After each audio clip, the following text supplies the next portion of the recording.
ABS-CBN longest-running newscast na The World Tonight nagbabalik sa Free TV matapos ang halos 3 dekada.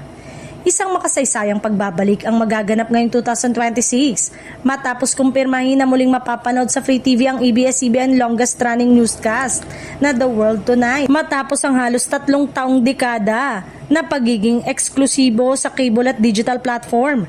Handa na itong muling ihatid ang world-class news reporting sa mas malawak na Pilipinong manonood.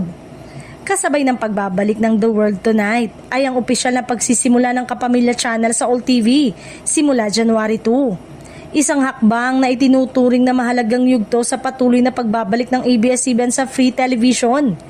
Layunin ng partnership na mas mapalawak ang access ng mga Pilipino sa dekalidad na balita at programa, lalo na sa mga lugar na umaasa pa rin sa Free TV bilang pangunahing source ng impormasyon.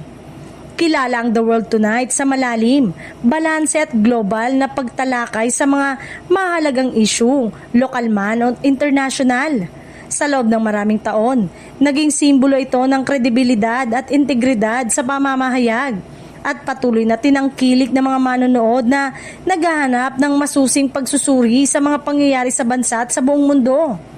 Para sa ABS-CBN, ang pagbabalik ng The World Tonight sa Free TV ay hindi lamang simpleng programming desisyon, kundi isang malinaw na pahayag ng kanilang pangakong serbisyong totoo. Isa rin itong patunay na patuloy na pagsusumikap ng network na maghatid ng responsableng pamamahayag sa kabila ng mga pagbabagong dinaanan ng industriya ng media sa nakalipas na mga taon.